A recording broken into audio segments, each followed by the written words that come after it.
So I'm Sherry Lee Smith. I'm here today with Anna. Anna, would you like to start by telling us a little bit more about yourself? And then we can jump into some more questions. Hi, I'm Anna Michele, but most people call me Anna. My pronouns are she, her.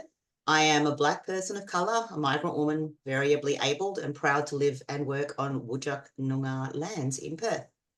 I'm a psychologist with over 20 years of experience. Yep, showing my age there. I'm an EMDR practitioner, consultant, and the first EMDR accredited trainer of colour. So over the course of my career, I've been privileged to witness the profound impacts that EMDR can and does have on people to help people move beyond trauma and reconnect with themselves and the world. And my approach has always been to see and support the individual, not just the diagnosis. But my passion came about from working with adults from all walks of life. And in particular, I have interest in culture, dissociation, identity, neuroaffirming practices, the intersectionality of marginalization and childhood adverse experiences that lead to complex trauma. I value working with and within culture and take pride in creating spaces that are open, inclusive, and tailored to each person's needs and strengths. So that's me professionally. And I guess why we're here today is that with the cultural lens that I bring to EMDR and EMDR therapy. All right, so we're going to talk a little bit more about cultural attunement today. And we know that EMDR is a powerful therapy, but we're potentially missing something when it comes to culture, and if that's not fully honoured. Yeah. So what moment or experience made you realise that EMDR needed that cultural lens? I don't think it was just one moment, but I guess the turning point for me was when I became the first accredited EMDR trainer of colour, and didn't even realise it at the time. It was actually pointed out by somebody else. And they said to me, oh, it's 2024 and you're the first EMDR trainer of colour. And I stood there going, oh, I am. Hang on a minute. And then I was looking through the training material that I was about to teach, and all of the things that I had done, and realized that probably the way that I was working was not necessarily exactly the way that I was taught initially. And what I needed to bring into the training was also my culture and cultural understanding, because that is where a lot of my work was rooted. So there's also, in the larger therapy context, there's been a growing emphasis on cultural competence and on cultural humility. However, some of the terms that we're actually still using to address that stuff is really outdated. So I decided to step out there, which is really hard for me because in culturally, you're kind of almost groomed to not be a loud Black woman. And here I was going, okay, I need to do something about this. So there was a lot of little micro moments that kind of culminated, and then a lot of support from others to kind of say, hey, you actually do have a space here and this is missing in the EMDR world. Yeah, absolutely. And I think with the new psychology board competencies, that also kind of really highlights that this is an important area that we all need to take a close look at our practice in. So was there anything in any of your particular training experiences that you had that made you really think more about this and stop and think we can't ignore this? Yeah, so it's interesting that you bring up the psychology competencies, because when that first was announced, there was a lot of training. The market was kind of almost saturated, and decided to go to a couple of them and was actually quite a little bit shocked. The words cultural competence and cold were still being used, like kind of touted about as these buzzwords and as the best standard. And I thought, hang on a minute, you're not actually talking about culture. You're talking about racism. You're talking about color. You're talking about things that actually don't encompass culture. And also, the words cold, culturally and linguistically diverse. From whom? That is in itself actually quite a prejudiced statement, isn't it? When you say I work with cold clients, what you're actually doing is othering. You're making this person other. But and I said this at a recent training in Perth that I did, when a Black woman stands up and says, I'm going to talk to you about culture, there's an automatic assumption that I'm going to talk to you about race. And it was that kind of light bulb moment for me, myself, in training experiences that made me go, oh, I can't just ignore this anymore. So I guess that's where that kind of came about.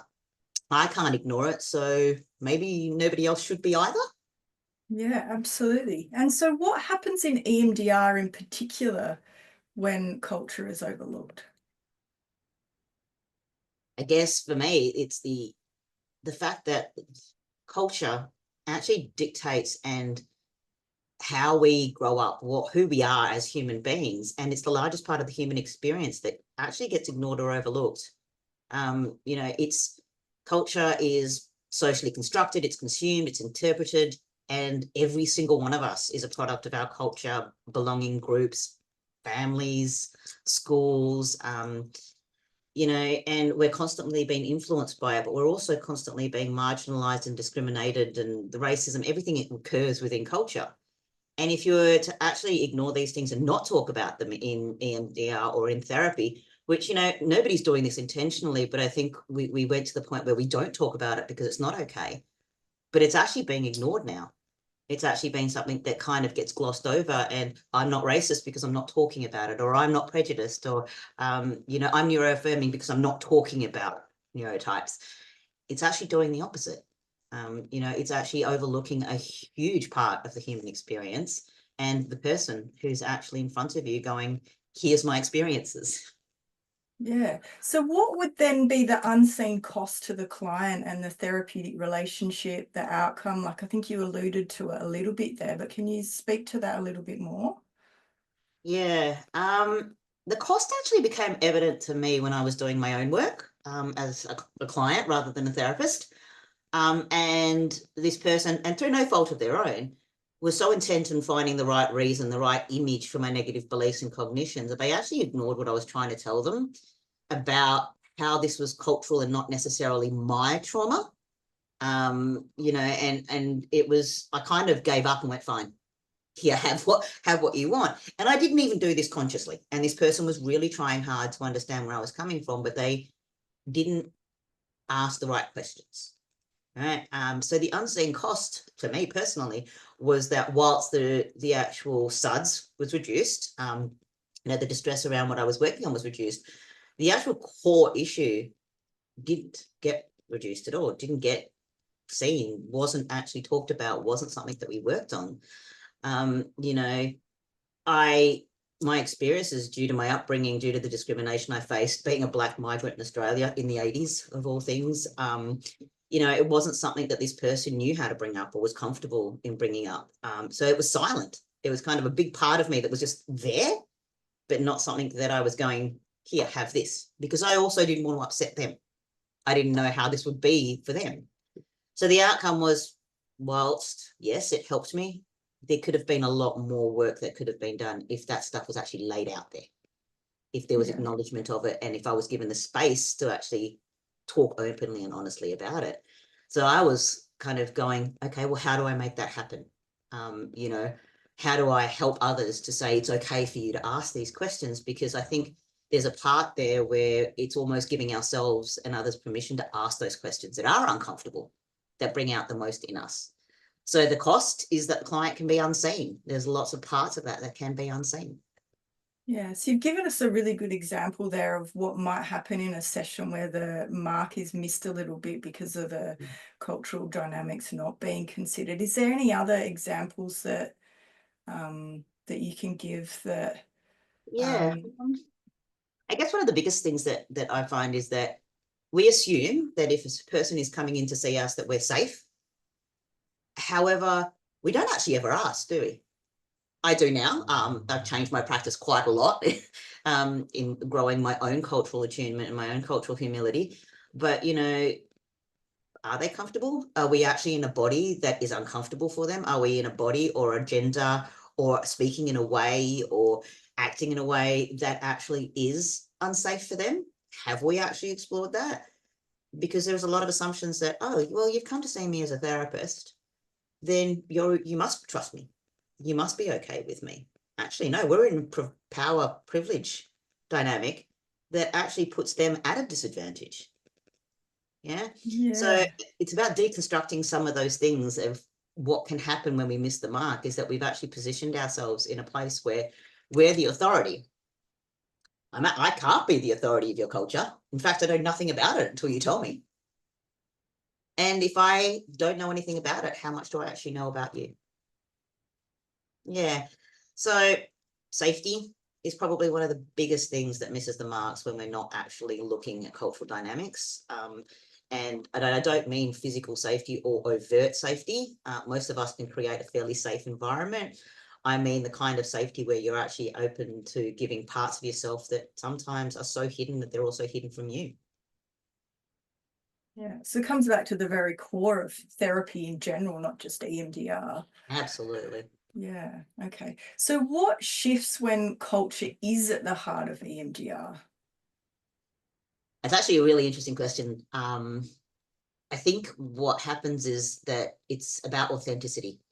Um, and it's that word's a really hard thing to describe. And honestly, it's about giving parts of yourself in order to actually give the client permission to give parts of themselves back to you that probably haven't been shared in that way before.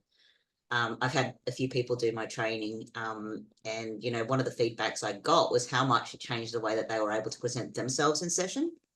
And by giving themselves permission to actually say, this is who I am, you heard my bio at the beginning of what I said. I say that to clients. I give probably more than a lot of therapists do about myself. But the minute I do that, I also ask them, is there anything about me that you'd like to know? Let's get it out there. And most times I get, I can't place you. I'm like, okay, what do you mean by place me? So we have a conversation about my culture, and it also opens up theirs. And I don't even need to ask half the time, because by giving myself permission to give myself some of myself to them, that does happen kind of organically. And it can actually give you so much more information. The way I do assessments now is so very different to the way that I used to. The questions I ask and the permission I give myself and others to be inquisitive about each other.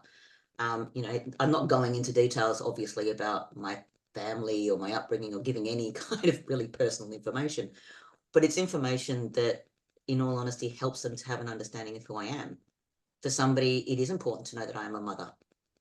For others, it's important to know that I'm a wife. For others, it's important to know that I'm a migrant. For others, it's important to know what religion or spirituality, and not necessarily so that they can shut you down and say, well, you're wrong. But it's about human connection.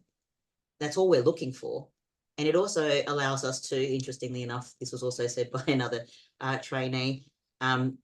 He said to me, this actually allowed him to address the white elephant in the room.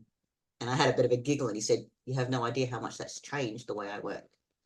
And I think that that's the thing. Sometimes we have those hidden things in rooms that when culture is actually at the heart of it, we can actually very gently and respectfully actually inquire.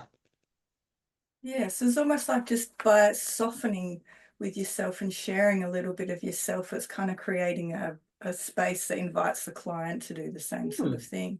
Yeah. Yeah, so can you share a little bit more about how cultural responsiveness could completely change the outcome of therapy? Yeah. Sure. I guess the biggest thing that I've been kind of talking about is authenticity and transparency. It allows for an individual nuances in the room, and adaptations to what we're doing that actually is going to help somebody feel safe or comfortable, or actually allow themselves to be themselves. If we actually say, hey, I don't quite know what that is or what you need, would you mind helping me? Talk to me about this. Give me some more information about this. It actually changes how a person interacts with you, doesn't it? It makes them Absolutely. go, oh, they're actually interested. They may care about me. Oh, they want to know things about me that other people kind of ignore. And for a lot of people who are marginalized or culturally seen as less than or othered, this may actually be the first time that somebody has gone, hey, who are you? Tell me about you. I really want to know. It's really validating to have those conversations.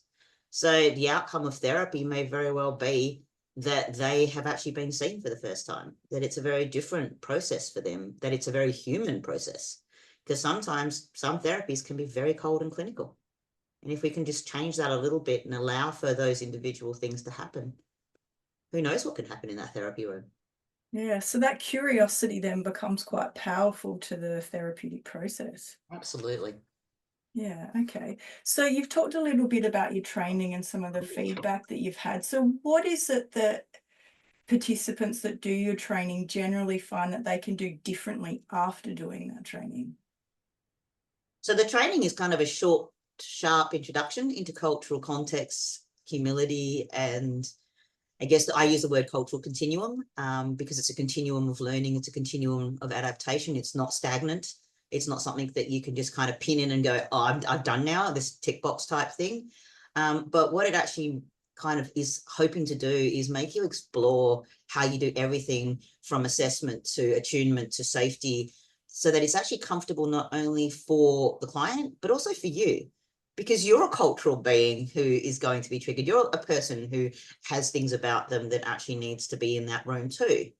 So that is the one thing that I guess I have really poured into the training, is that what's actually happening in there is that you get an understanding of the concept of cultural competence, in that it is no longer about competence. It is about flexibility. It is about reflexivity. It is about learning. It's not something you can ever achieve, but it's actually allowing yourself to not achieve it as well.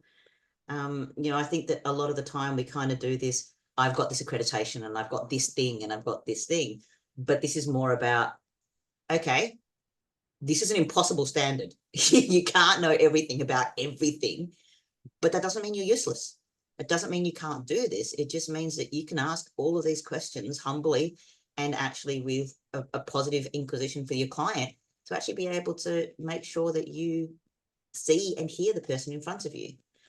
The other thing, of course, is that I am a trainer and consultant with EMDR, so we're going to adhere to fidelity. Yeah, fidelity is not negotiable. So there's also a lot of the training that focuses on the 8 steps and what we can do within those 8 steps, every single part of the 8 steps, to allow us to actually adapt to the client in front of us and culture without breaching fidelity. So you kind of walk away with the practical and the theoretical within those 3 hours. But again, it is a very short, sharp training. Yeah, and so it sounds like it's it's part of a longer process for people. Yeah.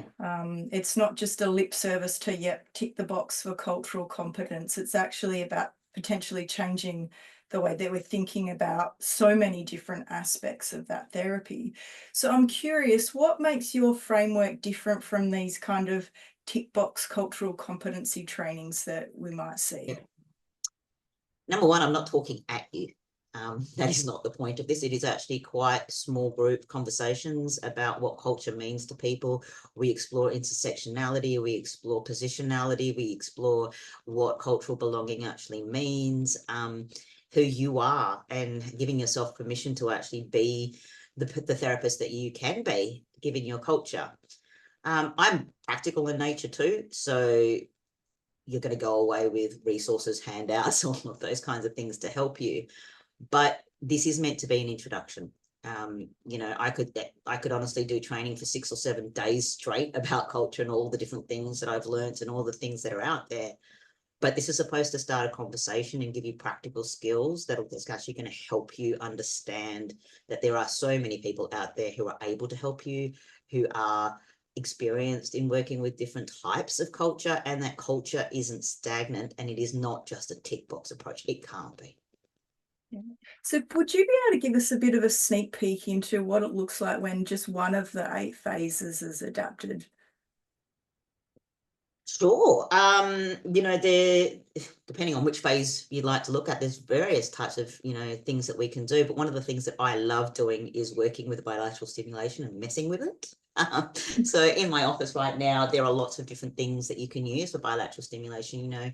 For certain cultures and certain people, music plays such an important part. So why not bring that in? I have djembe drums that I use. I'm an ex drum facilitator, so I have these huge drums in my room. Using that, rhythm, music, it's also not only can be used fast for stimulation, but also for soothing. How many of us have a favorite song or a lullaby that sends us off to sleep? How soothing is that? There's just one tiny thing that you can do. The way that you assess, the way that you ask your questions can really change the outcomes of that. But as I said, there are adaptations at every single phase that you can make depending on the person. It's about how and when, and using your clinical knowledge that you already have as therapists to actually be able to do that. Yeah, so it sounds like there's a lot more to it than first meets the eye. So why only 3 hours, and how did you decide what to include? I kind of answered that earlier, Yeah. but I wanted to keep it as a bite-sized chunk, right? There is so much training out there. It's absolutely saturated. And I don't know about you, but there are some times where I feel like training is just like, oh my God, how am I going to sit here through 7 hours worth of this? So the aim of this, as I said, is an introduction. It is a piece to actually just get you thinking about what you could change. It does actually give you all the skills you need, but in order for you to put these into action, you need to spend some time reflecting on your practice. And that's very clear when I actually teach this, is I've given you the formula, I've given you the assessment tools, I've given you the kinds of things that you need to do. Now you need to go figure that out there in the real world and become this therapist. So the more in-depth case conceptualization and specific case stuff, I really talk about going to consultation with specific people who have the skills and the specific target needs for your client. I think that's important. This is honestly 3 hours to get you thinking about what else you need and give you an overview of what things actually need to be considered when you're looking at EMDR and cultural trauma. Yeah, so let's just say that I'm a typical white therapist, and I already think that I'm culturally aware enough. I've grown up in a multicultural society. I've had friends of color. I've done extra units at uni on cultural psychology. So I think I'm already there. What is it that I don't know that I don't know? My biggest question to you in that case would be, how would you describe culture? And it really puts someone like me on the spot, right? Mm. Because as I've said, I know we've had conversations in the past about this, but I've had really interesting things where I've walked into training and people have gone, oh, well, you're a Black woman about to do a training on culture. You're obviously talking about racism and color. And that alone makes me go, wow, okay, well, no, that's not what culture is. So I think for me, it's honestly that most people you have come into contact with, who work in this field have already had training. They are culturally aware and pretty culturally responsive, sure. But this is the first time that I know of in Australia that somebody has actually done training in and around how to adapt EMDR around cultural difference and intersectionality. Now, we talk about it, but what does that actually look like in practicality, right? In fact, I don't know how many people could actually answer that. How do you actually do that in therapy? So I'm giving, I guess what I'm trying to say is I am not the be all and end all, but this is again a conversation starter to help people start to think about how are they culturally aware enough? What is culture? And what does that mean for you and the other person? And if you're still questioning that, then maybe we should have a conversation or you can come along to the training. Yeah, and I think, look, this has come up in supervision groups before where we've kind of come to the point where we're like, well, actually, the protocol is really quite white centric. Um, and so I think these types of trainings can really open the eyes of people like me to really help us understand and deepen our practice so that, we start to reflect on this sort of stuff more. So I really do thank you for putting this stuff out there. So I think for some people, it might be potentially like it might feel a little bit overwhelming thinking, oh, like, what else do I need to know about this? So, what does your training do that makes this simple and doable for people Yeah. that sort of think, oh, wow, what else do I need to learn? I guess that feeling of overwhelm was also something that I got when I was actually writing this together, putting this together and writing it up and trying to think about what I put in, what do I leave out, what are the important bits, what aren't, how do I help people connect with this? And the biggest thing that came out of all of the kind of brainstorming conversations I'd had, both with, clinicians of color, as well as, academics and people who've had lived experience and cultural, all sorts of different people, was that small bite-sized cheat sheets, resources, conversations.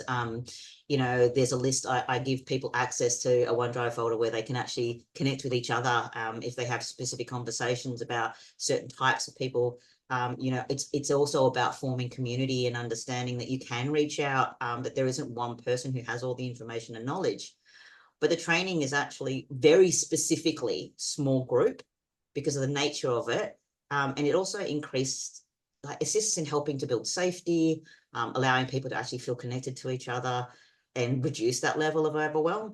This topic isn't a comfortable one for most people. Not even me sometimes. Sometimes there are rooms in which I'm like, whoa, I don't know if I want to have this conversation. So as much as I can, I try to reduce that by making it a learning environment that's really flexible, safe and inclusive, so that we can have those hard conversations without feeling that level of overwhelm. You know, I try as much as I can to keep it simple, to keep it practical, to keep it centered on what the key aspects are, but also allowing for a lot of exploration if people are comfortable with it. Yeah, so they're going to be able to sort of dip their toe into this and start that whole process. It sounds like it's very practical. It's, you know, there's going to be lots of different things at different phases of the EMDR protocol. If you had 30 seconds to tell every EMDR clinician why this training matters to them, what would you say if you could kind of sum all that up?